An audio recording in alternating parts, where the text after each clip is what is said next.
Assalamu alaikum, dear students. So our chapter is complete. So in today's lecture, we are going to solve numerical problems. I will solve first three numerical problems for you all. So the first numerical problem is you have to calculate the RMS velocity, means root mean square velocity of hydrogen molecules at standard temperature and pressure, and density of hydrogen भी given है, standard temperature and pressure, साथ density of mercury भी given है, साथ आपके पास value of G भी given है. So हमने क्या फाइंड आउट करना है, हमने रूट मीन स्क्वायर वेलोसिटी निकालना है. सो सोल्यूशन की तरफ चलते हैं. सबसे पहले आपको मैंने डेटा में वैल्यू शो कर दी है density of hydrogen and density of mercury. तो डेंसिटी ऑफ हाइड्रोजन हमारे पास कितनी है, 8957 है. उसके साथ मैंने डेंसिटी ऑफ मर्करी वैल्यू जी. अब आपने एक चीज यहाँ पे याद रखनी है कि वैल्यू ऑफ प्रेशर क्या होती है, एसटीपी. टीपी पे एसटीपी क्या है, स्टैंडर्ड टेम्परेचर एंड प्रेशर. उसकी वैल्यू होती है 1.013 इंटू 10⁵ पास्कल की वैल्यू आपने याद करनी है. इसको 4 to 5 टाइम्स आपने लिखना है तो आपको ये वैल्यू इजीली याद हो जाएगी. उसके बाद डेरिवेशन सॉल्व करवाते हुए, फर्स्ट डेरिवेशन करवाते हुए मैंने आपको प्रेशर का फॉर्मूला लिखवाया था, that is 1.3 density times VRMS square. So हम ये फॉर्मूला यूज करेंगे. यहाँ से हमें क्या फाइंड आउट करनी है, हमने फाइंड करनी है ये रूट मीन स्क्वायर वेलोसिटी. सो मैंने रूट मीन स्क्वायर वेलोसिटी को एक साइड पे रख लिया है, VRMS का स्क्वायर, और 3 को मैंने P से मल्टीप्लाई किया और डेंसिटी से डिवाइड कर दिया. अब स्क्वायर खत्म करना हो तो क्या लेते हैं, taking under root on both sides. तो अपने दोनों साइड पे लेना है. इस साइड पे स्क्वायर के साथ अंडर रूट कैंसिल हो जाएगा, यहाँ अंडर रूट अपनी जगह रहेगा. 3 के साथ प्रेशर कितना है, 1.013 इंटू 10⁵, और डेंसिटी कितनी है, 8.957 इंटू 10⁻². कैलकुलेटर पे इसे सॉल्व करें, अंडर रूट लें, आपके पास जो आंसर आएगा वो आएगा 1.84 इंटू 10⁻³ मीटर पर सेकेंड, और यही आपका रिजल्ट है. तो हमारा फर्स्ट न्यूमेरिकल प्रॉब्लम सॉल्व हो गया. So next numerical problem है 13.2. Determine the pressure of oxygen if the density of oxygen is 1.44 kilogram पर मीटर क्यूब. आपने क्या करना है, ऑक्सीजन का प्रेशर फाइंड आउट करना है 0 डिग्री सेंटीग्रेड पे. अगर उसकी डेंसिटी कितनी है 1.44, और ये भी स्टैंडर्ड टेम्परेचर और प्रेशर भी है, और रूट मीन्स के वेलोसिटी भी गिवन है. तो सबसे पहले हम क्या करेंगे, हम अपना गिवन डाटा मेंशन कर देते हैं. तो गिवन डाटा मैंने density of hydrogen, given data में मैंने 13.2 में आपके पास डेंसिटी ऑफ ऑक्सीजन जो मैंने O से रिप्रेजेंट की है यहाँ पे 1.44 रूट मीन स्क्वायर वेलोसिटी, और ये किस पे है, ये है आपके पास STP पे, स्टैंडर्ड टेम्परेचर एंड प्रेशर.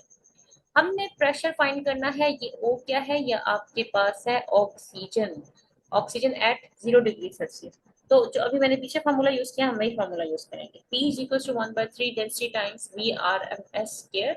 तो क्या हो जाएगा, आपके पास 0 डिग्री सेल्सियस पे 1/3 मल्टीप्लाइड बाय 1.44, डेंसिटी भी गिवन है, VRMS की वैल्यू भी गिवन है. इसका आपने VRMS की वैल्यू का आपने स्क्वायर लेना है यहाँ पे.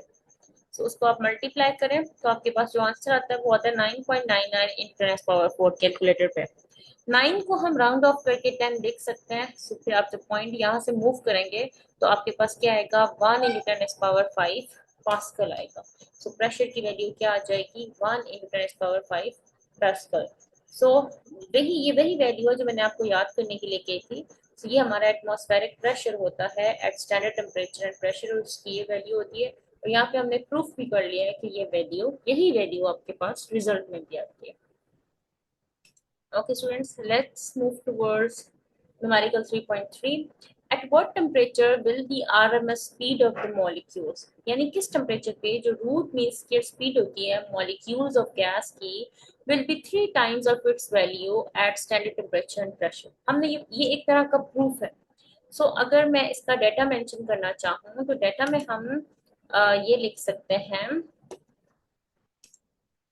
डेटा में हम ये मेंशन कर सकते हैं कि मैंने यहाँ पे देखिए एट व्हाट टेम्परेचर जो आपकी VRMS है वो 3 टाइम्स होगी रूट मीन स्क्वायर वेलोसिटी के.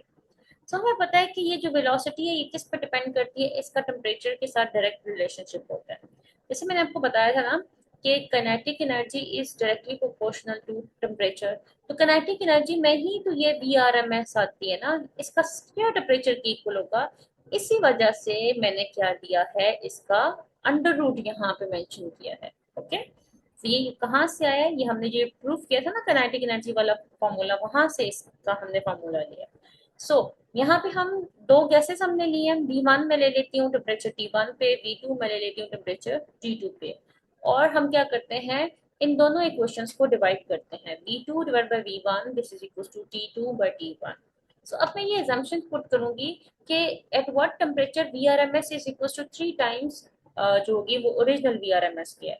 तो ये VRMS क्या आ जाएगी, V1 हो जाएगी। यानी हमारे पास जो आपके पास आ रही है V2 आ रही है, वो किसकी होगी, 3 टाइम्स होनी चाहिए ओरिजिनल वैल्यू के, ओरिजिनल VRMS के।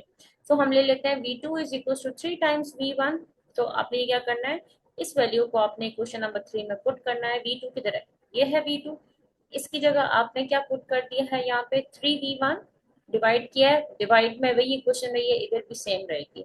सो V1 से कैंसिल हो जाएगा। सो आपके पास क्या होगा, under root two T2 is equal to 3 times under root T1 आ जाएगा। फिर आपने क्या किया, T2 का आपने, हमें अंडर रूट खत्म करना है, तो कैसे खत्म करेंगे, आप taking square on both sides.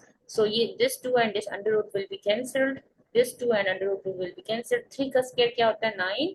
So T2 किसके इक्वल आ जाएगा, 9 times T1। So T1 value of temperature क्या होती है at standard temperature and pressure, वो आपके पास होता है 273 केल्विन होता है। ओके, मैं केल्विन में वैल्यू ले रही हूँ। सो 273 को आप किससे मल्टीप्लाई करेंगे, 273 केल्विन को हम जब 9 से मल्टीप्लाई करते हैं, आपको पुट करनी है ना, ये वैल्यू मैंने यहाँ पुट की है T1। सो आता है 2457 केल्विन। और क्योंकि हमारा आंसर डिग्री सेल्सियस में है, तो केल्विन को डिग्री सेल्सियस में कन्वर्ट करने के लिए इसमें से हम 273 माइनस करते हैं, तो आपका आंसर आता है 2184 डिग्री सेल्सियस। तो हमारा रिजल्ट है 2184 डिग्री सेल्सियस। ये स्टूडेंट्स, आई होप ये न्यूमेरिकल तीनों आपको समझ आ गए होंगे। इसको प्रैक्टिस करिएगा अपने रजिस्टर के ऊपर and try to solve the next numerical by yourself. Tomorrow I will discuss the next three numerical problems. Okay, dear students, thank you and Allah Hafiz.